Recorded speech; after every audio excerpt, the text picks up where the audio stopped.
Thank you so much, Joe, and thank you for all the organizers for having me in this panel. My name is Linka. I'm currently working in a project called Youth Collab.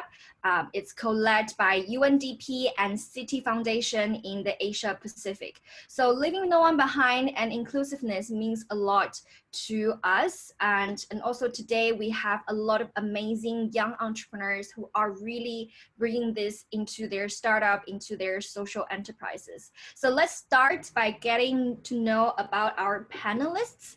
I'm gonna pass the floor to our first speaker. Hello everyone, I'm Rohit Tiwari. My startup is based in Nepal. It's called Food Mario, and we're the first batch of Youth Collab, and super excited to be part of this panel about inclusiveness and technology. So super excited. Thank you so much, Linka, and everyone. Thank you, Rohit. And Rafael? Hi, my name is Rafael. I'm the CEO of Vulcan Augmentics. We're a Vietnam-based startup making robotic arms for amputees in developing nations. We are the second Youth Collab track winner and very, very happy to be here. Thank you, Rafael. Shiropa. Hello, everyone. Thank you, Linka. And good to see you, everyone here. And I'm Tawhida Shiropa. I'm the founder and CEO of Moner Bondhu. In Moner Bondhu, English, it literally means a friend of your mind. And it's a mental health care and well-being platform based in Dhaka, Bangladesh. And since 2016, we're working in this area. And good to see you here again. And I think we'll have so many exciting topics we'll discuss in the next step. Thank you so much. And of course, I have to mention the Youth Collab because of last year. Last year we won the national award from Youth Collab, UNDP, and City Foundation. And thank you so much for inviting me here. Thank you so much, all the panelists, for your very exciting self-introduction. I think by now, probably you're wondering, so what is Youth Collab? Since everyone is mentioning it. So it's a project started by UNDP and City Foundation in early 2017 in Asia Pacific to empower and strengthen youth social entrepreneurship and innovation ecosystem through empowering and encouraging and supporting young people to be social entrepreneur and innovators to achieve sustainable development goals. Okay, now I think it's probably too much high level and buzzword in your mind, but don't worry, we will have a more story and more personal sharing with you.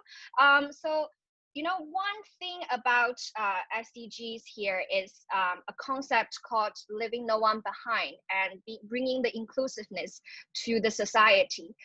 So from more of a regional perspective, as Youth Collab covers more than 20 countries in this region. So what does leaving no one behind and inclusiveness mean to us is to understand what are the group of people that is missing in the socio-economic developments. So just give you a few examples so you can understand a little bit more concretely, but of course the situation and context varies in different countries. For example, people with disabilities, domestic helpers, which mostly are women, and indigenous communities and LGBT communities. So there are a lot of similarities among those groups. For example, it's very, very hard for them to get a job. It's very, very hard for them to work in the formal sectors. So leaving no one behind and inclusiveness is very, very different in different countries. So the first question, which aligns with this panel, is to understand what does leaving no one behind mean to all the panelists in their context. So the first question is, I'm gonna ask each one of you to share a little bit more about what does leaving no one behind mean in your context of your startup being operated, and what's your understanding of inclusiveness in your startup, in your business? So let's start with Rohit. Thank you, Linka. So particularly in our context, while we're based in Nepal, and the particular startup that I lead, Food Mario, is that we started with a concept where we wanted to connect home-based cooks to customers.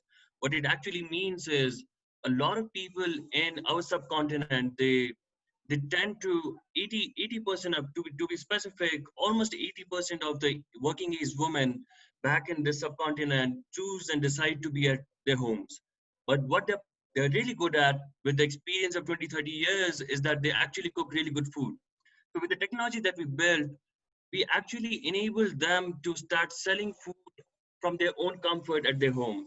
So making sure that finally they can start being financially able and financially contributing to their families, at the same time contributing to the entire system of the government that they were initially not part of. So making sure people who are not financially able to contribute to their family, Food Mario enabled them to start selling food from their home. So we actually created a lot of stories where a woman's aging 45 to 50, 55-year-old, they actually made their life's first income through Food Mario. So this is how we try to build this technology where we can actually amplify the talent that they have with their comfort of home. And this particular technology would want to connect them to a wider market. So with the context of Food Mario, technology has been kind of super helpful for us to connect these people to a lot of customers. And at the same time, it wasn't just the financial values that the home cooks were getting from Food Mario. It was more of like a social value as well, because one of the home cooks in Food Mario was nominated. She actually was one of the 7 women to be awarded as Women Entrepreneur of the Year award. So basically, giving the financial values as well as the social values was an important part of building this technology. So maybe at this time, technology can bring people together, and we made sure our technology would make it more inclusive for women. At the same time, people who would want to sell food from their homes. I would say basically that this was what from my personal prospect, or the country's prospect, I would say. Thank you so much, Rohit. A lot of very inspiring story from there. Enable women to be able comfortably, create financial sources, and also be more confident. Have feel more confident in the saying in the social and family context. That's very important. So let's move on to Rafael. We make prosthetics, so we work with people who these people feel not as an upgrade. We also believe it's about getting them back into society and changing how society sees them, which is why we have job placement services, and why the arms that we make are designed to look like a really cool robotic consumer product instead of trying to just copy the human body and blend in. Leaving no one behind is a bit more of a challenge. There are a lot of different disabilities or people who have challenges with their physical capabilities. Longer term, leaving no one behind for us means expanding the products that we offer to include people who've lost legs, people who are born with physical impairments, or people who have got sicknesses such as MS or MD and they can get exoskeletons. Anywhere that technology can go on your body and make up for a shortfall, that's what it means for us to leave no one behind. So just to very quickly also to recap what you were sharing. So I guess from your perspective, leaving no one behind is actually giving people who are physically disabled an opportunity to be able to embrace the life that they weren't able to have. So it's really about giving them an opportunity to do that. So now let's move it to Shiropa. Hi, thank you, Linka. So basically, I already mentioned Moner Bondhu is a mental health care and well-being platform. We are working in towards SDG 3.4. So all we want to know to inclusive all those people in Bangladesh. The last year one survey is published. It's like 20 million people in Bangladesh, and only 71% Hakka people they're suffering mental health issues. right now. Even the COVID, during the COVID time, the situation is more decreasing. So that's why we want to inclusive all those people for who we want to make sure that mental health is a right and mental health is a real problem. No health is without mental health. So through technology, we just reach all those people every corner in Bangladesh. That's my thought and my opinion in the inclusiveness. So that's the thing. Thank you. Thank you, Shiropa. Yes, I agree with you. Mental health, mental well-being is very, very important.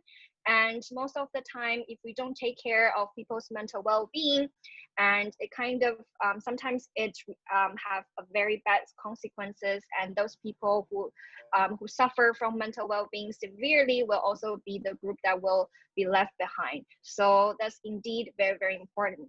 Right. So what's the initial thought of this, and what keeps you running this for so many years, and any inspiring moments that you've encountered? I know I don't ask so many questions in one go, but feel free to just share your story. Also, I think that the one thing, the passion, and who are working right now in Moner, Bondhu, everyone has a passion, and our passions, our mission is just aligned to each other. We just doing two things. It's like one is the awareness, and one is the how to we reach people. So more client, more client give us more profit. If I thinking as a very business aspect. So that's the thing, one thing. And basically, I think my passions, my team passions, and our mission is the accessible and affordable service in Bangladesh for mental health care. So we're just doing it, and even the some recognition like the Youth Collab recognition the last year, that motivated us, and that put us, me in this room right now. So even the ICT award, we awarded in 2017. We are one of their best startup in 2017. So many recognitions. Sometimes it's a very small compliment, small step moving forward us. So that the thing. I think that's my opinion and that my thoughts. Thank you so much, Shiropa. I agree with you. To constantly having positive feedback from partners, from people around us is so important. And also, congratulations for winning the award from Ministry of ICT. It's a huge milestone for making your applications to be affordable and accessible for people who are in need. So let's. So I think we've talked about, what is leaving no one behind and what keep us going.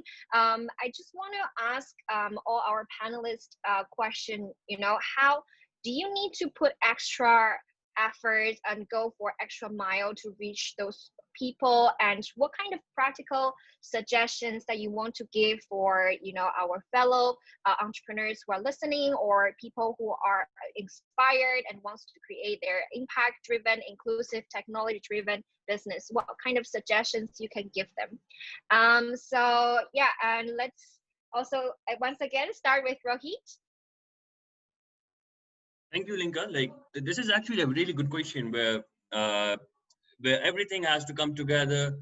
When you have to make certain technology which is inclusive, it's kind of difficult to build.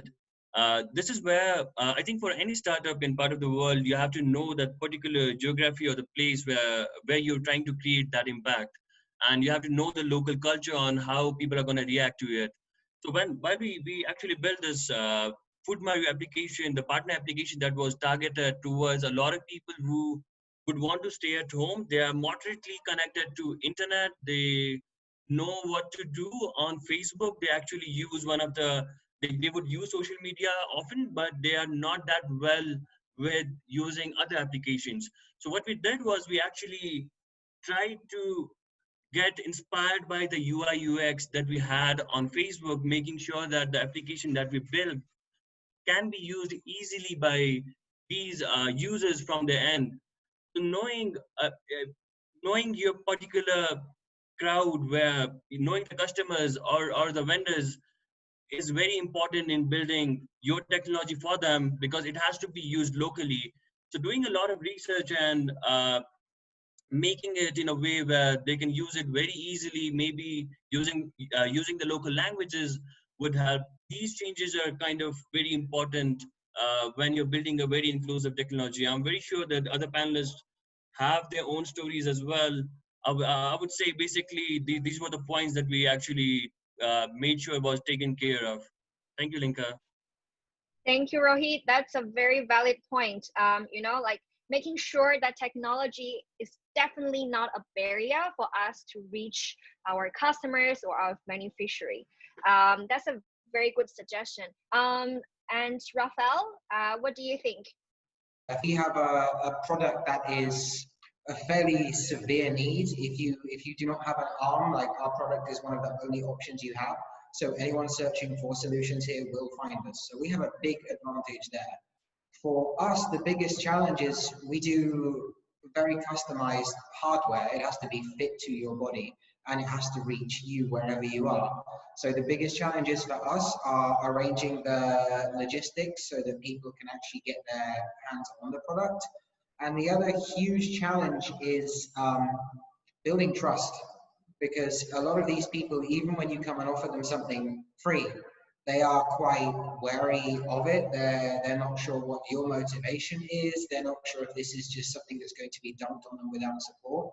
So one of the things we also have to do is we have to build trust with them and also make it clear and transparent to them how we expect to benefit down the road. Like our business model, we sell our basic product very affordably, but for people who can't afford it, we get sponsorships. So they get the hand for free, and our belief is that if the hand helps them get work and get income, then they're going to be coming back and buying accessories, upgrades, and attachments for their whole life. And so we are very upfront about that with them, telling them, yeah, we want to help you, but we are also going to benefit, and this is how. You are going to know exactly where you stand and what you can expect. So much, Rafael. Yes, I agree that uh, spreading through the word of mouth and to get to reach your beneficiary is very, very keen. And also, just to be very, very sincere and transparency, just to build a trust and letting them know that you have very good intention, that you are trying to being there for them. So let's move on to Shiropa. Okay, thank you. And I want to share one thing. Last week, we won the Call for Nation Award. So it's a very COVID response award all through the ICT ministry organized this in Bangladesh, and we won the championship because award. We're developing the first mental health app in Bangladesh and exclusive for the COVID response team. Three things. One is like confidentiality. We strictly maintain confidentiality. Number two is our approach is always like non-judgmental. And three is gender sensitivity. So people can always, and we always make sure the professional boundary to work with our team and our client. One interesting thing, people don't like our page, but they follow it. Because some people, they think that if they like the page, so other people maybe judge them. Oh, you're a mental health patient. Why you are liking this page? So that's the one thing.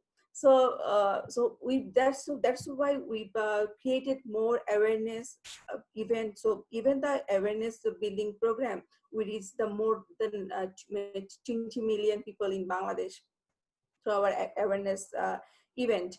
So that's the thing, we always looking something new ideas through innovation, through technology.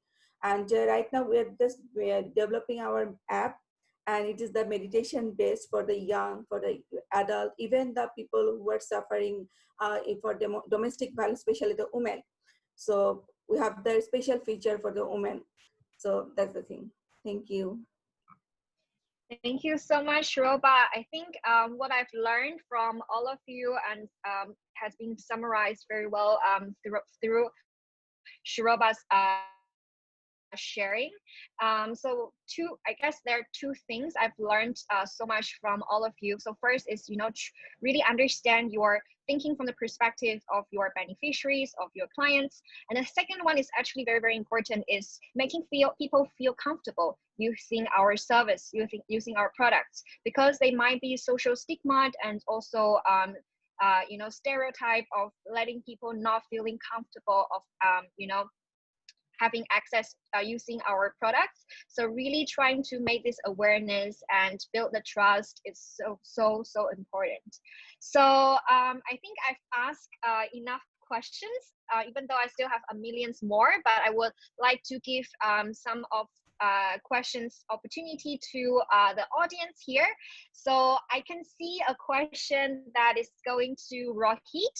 Of course, other panelists are welcome to share. So the question is, how have you and your startup been coping with COVID-19? Yes, so recently after the government lockdown that happened in Nepal, the first few the industries that were hit badly was one of the food tech industries as well, because we deal with hundreds of people every day on the both end from the home cook side as well, at the same time with the thousands of customers who actually use the service. So we had to come up with something that would assure that at least the company is alive throughout the period, because startups like us, we actually don't really have that much of a runway, the cash runway with us.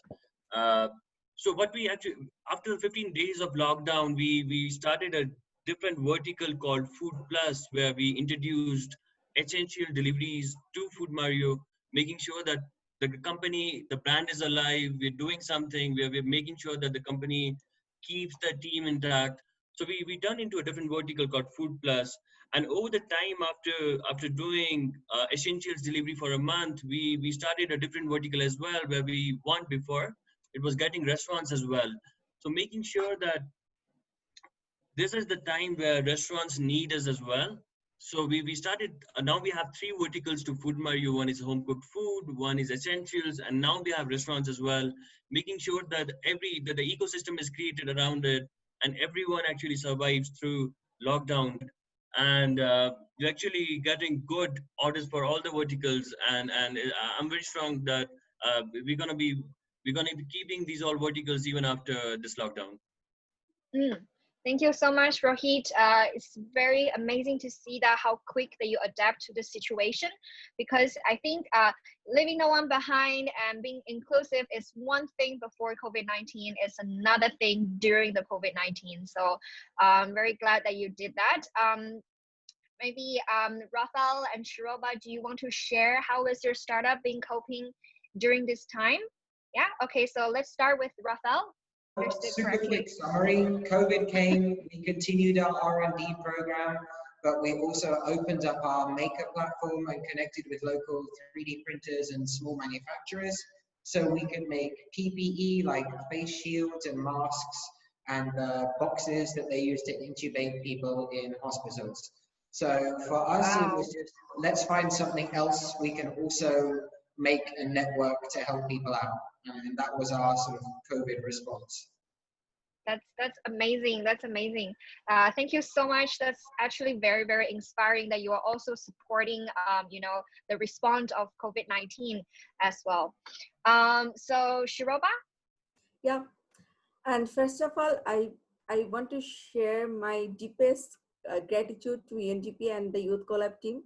Because of them, we just jumped at our all services in online, and we served the last 2.5 months more than 2,000 people through our online services, and even we are just offering the 24-hour tele counseling and video counseling, and day and night were all the clock around everyone's from 20 districts from Bangladesh, even the Singapore, Malaysia, and the other migrant people, they're seeking our help. And we serve 2,000 people. That's a very amazing thing. And I really am really grateful to the UNDP and Youth Collab team. So because of the March 18 in Bangladesh, the first COVID patient found, and so all our services we just put in the online. And at that time, Youth Collab contacted us, and even the Faiz, and he's a really, really amazing person. And we just, and overnight, we just contacted our MEU, contract the sign, and just keep the services.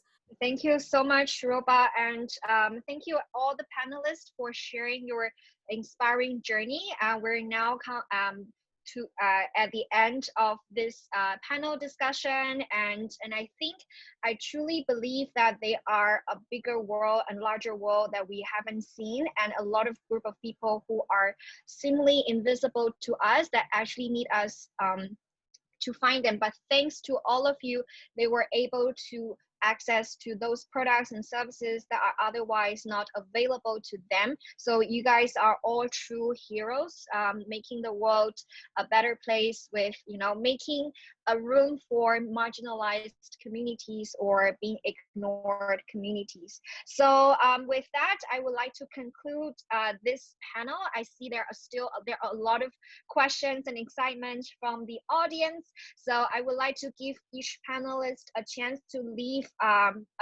your personal contact or places that you want to direct people to check what are the awesome works that you are doing. So let's start once again with Rohit, and yeah. Thank you so much for this panel discussion. It was actually really a learning experience from my side, from all of you.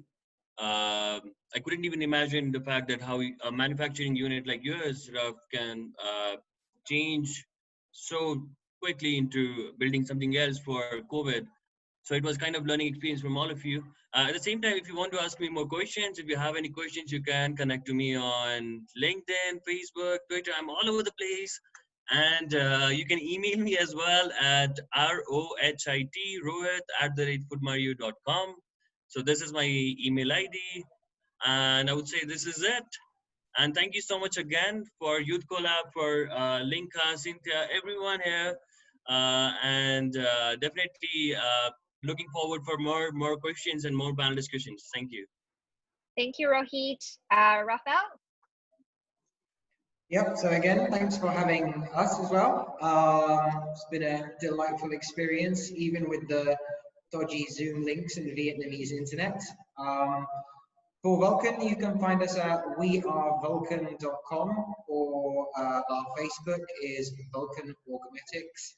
I am on LinkedIn, of course, and if you want to email me, it's Rafael@wearevulcan.com. That's it. So thank you very much. Thanks for Youth Collab. And again, Linka, it was lovely to see you in chat. And Thank you on to so the next much. Yay. Thank you so much, Rafael. Shiropa. Thank you, everyone. Thank you, Linka, Cynthia, and that team, because thanks for having me here. And I really, really enjoyed this session and the discussion, and I learned from the other people. And this is a very amazing thing. Sometimes we need to share our thoughts and ideas to each other and accomplish our ideas. So thank you for everyone. And you can also reach me anywhere, like the Moner Bondhu page in Facebook, and my Facebook profile, and through my LinkedIn. And of course, my email address. I just put the chat in my email address, tshiropa@gmail.com. And so, thank you, everyone. Take care of your mental health and stay safe. Thank you so much, everyone. I think that's all of the panel. Check their Facebook, check their LinkedIn page, and we'll see you next time.